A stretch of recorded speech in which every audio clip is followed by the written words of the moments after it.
Michael, good morning. Nathan, how's it going, man?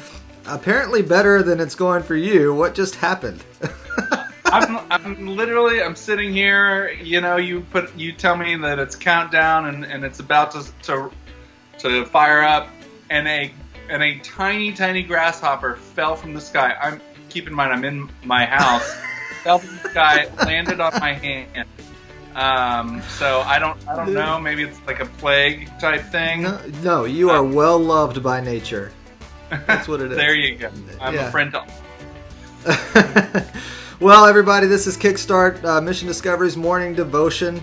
Every morning, 11 a.m. Central Standard Time, we will be in your living room or on your phone or something. We do this on a mission trip.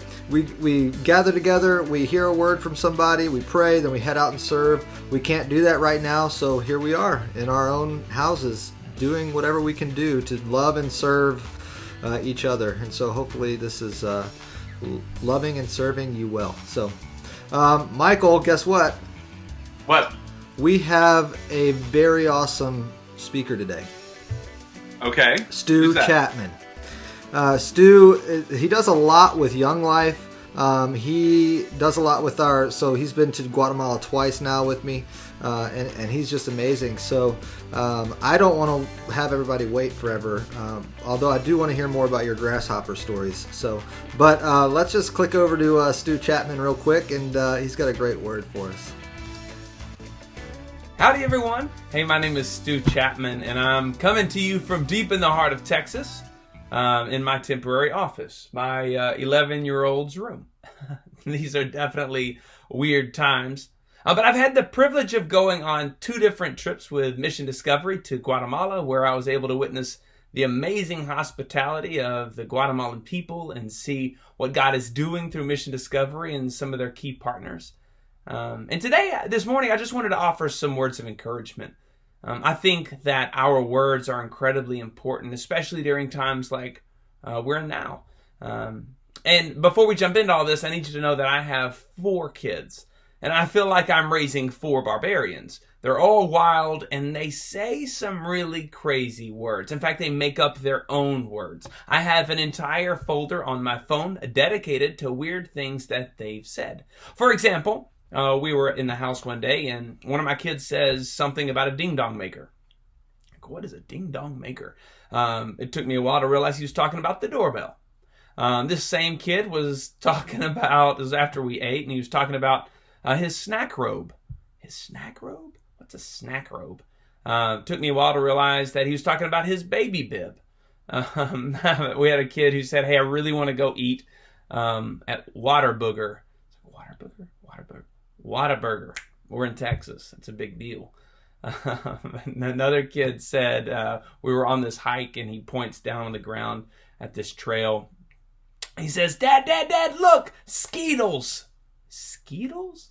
And I run over there expecting to see an open bag of candy, but he was talking about Beatles. Beatles is what he meant to say. These words, they make me laugh, and I love how words have so much power. The power to build us up, to change our day, to change our perspective. Words like, thank you, or I'm sorry, or I'm here for you, or you rock. I think these are powerful and encouraging words to hear. And as I look around, I know I'm not the only one who could use some encouraging words. We have a virus without a vaccine. We have a surge of unemployment. There are entire industries facing an uncertain future. There's high school seniors and college seniors who aren't sure if they're going to be able to walk the stage at graduation. I think it's safe to say that we could all use some words of encouragement. And I'm of the opinion that no words are more powerful or more encouraging than the words of Jesus. And so what I'm going to do is I'm going to read a couple of verses from John 16. And to set the stage, this is right before Jesus is to be arrested and essentially put up on the cross. And Jesus knew what was coming, but his friends and his disciples, they did not. And on this particular day, Jesus is with his closest friends, the disciples, and they've just enjoyed a stellar meal. And so now they're kicking back and they're just talking like good friends do. But Jesus starts dropping hints that he would be going away soon, that he isn't going to be around much longer. And his disciples, they're obviously confused. They're puzzled. They're perplexed. And they're like, what do you mean? We're not going to see you anymore. And as Jesus continued to explain what he means, his disciples get the picture that Jesus came from God the Father and that he would soon be returning to God the Father. But check this out. Jesus says something incredibly relevant. He looks at his boys and he says in John 16:32, he says, "But a time is coming and has come when you will be scattered, each to his own home. You will leave me all alone, yet I am not alone, for my Father is with me." And what Jesus is saying, the disciples will be all scattered in their own homes. When he's saying this, obviously he's not talking about COVID-19 virus, and that's why they're scattered in their homes like we are. But it was because of some of the same issues or some of the same emotions that we're feeling today. Jesus was dropping hints that the disciples would be scattered in their own homes, hiding in fear after he would be arrested, that they would be hiding in fear of facing their own torture or their own persecution.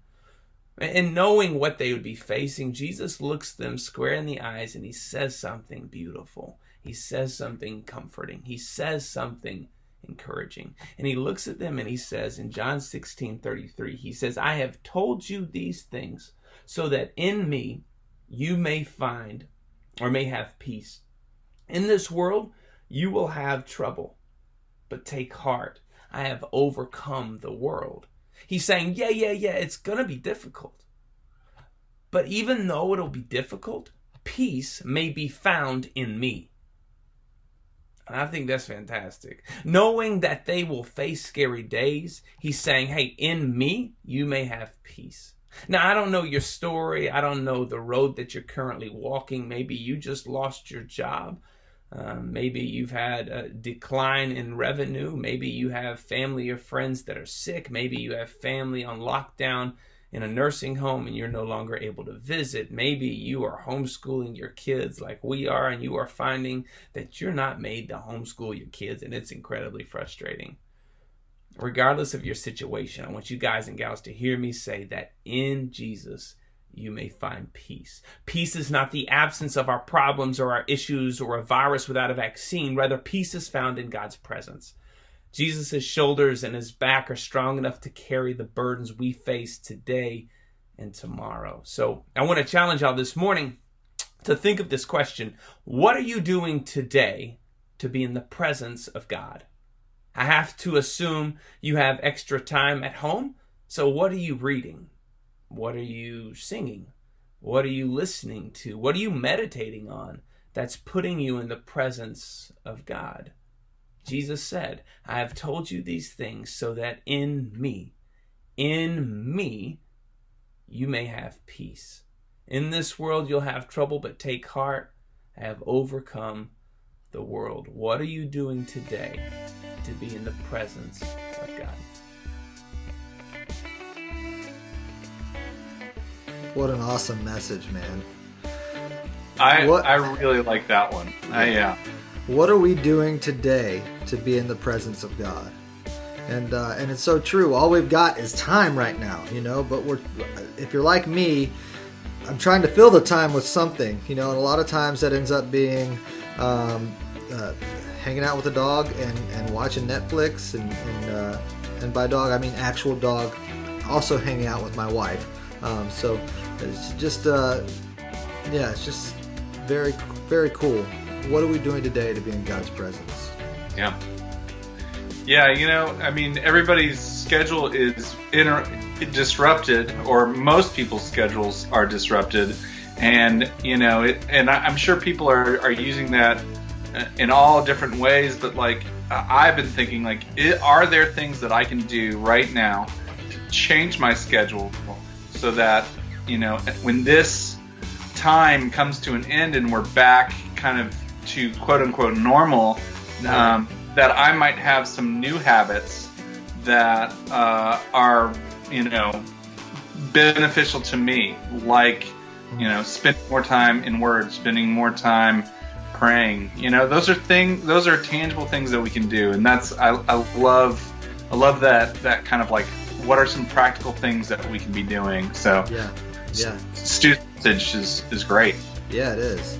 And hey, remember Stu and Deb in your prayers. They've got 4 kids at home and a new puppy. So, and like he said, he doesn't know if he's meant to homeschool his kids, but he has no choice right now. So let's keep them in prayer. Guys, thanks so much for being here today. This is awesome. We love doing this. So check out the comments and all the announcements there. I do want to say we've got God Sightings, a page on our website just to upload God Sightings, video yourself. We'll go back and we'll visit those. Anything to encourage the church right now is important. So that's our hope in doing all this stuff. So, Michael, really good to see you this morning. Great to see you. Yeah. All right. See you tomorrow morning, man. 11 a.m. All right. Yep. See you. Bye.